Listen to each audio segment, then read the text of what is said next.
আমার ফেলানির বিচারটা যখন শেখ হাসিনা ছিল, উনি কিন্তু করলে করতে পারত, কিন্তু উনি করে নাই।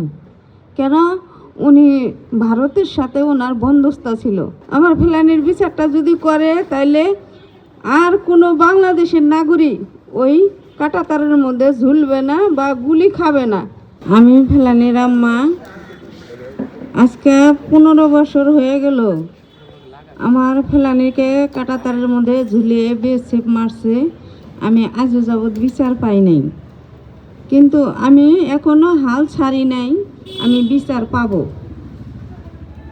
এই যে আমার মেয়ে ফেলানির যদি বিচার হইতো, তাইলে আর কাঁটাতারের মধ্যে কারো মার সন্তান ওইভাবে গুলি খাইয়ে মারা যেত না, বা কারো মার সন্তান ওই কাঁটাতারের মধ্যে রক্ত ঝরতো না। কিন্তু আমার ফেলানির বিচারটা যখন শেখ হাসিনা ছিল, উনি কিন্তু করলে করতে পারত, কিন্তু উনি করে নাই। কেন? উনি ভারতের সাথে ওনার বন্ধুত্ব ছিল।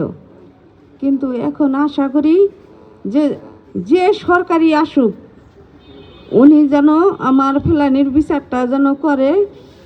আমার ফেলানির বিচারটা যদি করে, তাইলে আর কোনো বাংলাদেশের নাগরিক ওই কাঁটাতারের মধ্যে ঝুলবে না বা গুলি খাবে না। তাইলে ভারতের লোক জানবে যে না, ফেলানির বিচার হয়েছে, তা আর মারা যাবে না। এখন যে সরকারি আসুক, ওনার কাছে আমার দাবি আমার ফেলানির বিচারটা যেন হয়।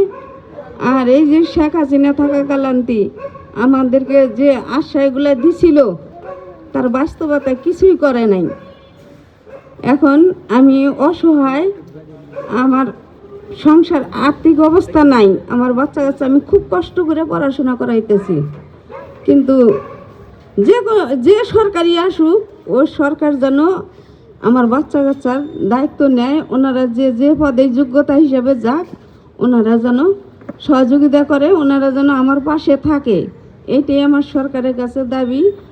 আর এই যে বিশ্ববিদ্যালয়ের ছাত্ররা আমার ছেলের মতো, আমার মেয়ের মতো, তারা সব সময় যেন আমার ফেলানির পাশে থাকো, এটাই তোমাদের কাছে আমার দাবি।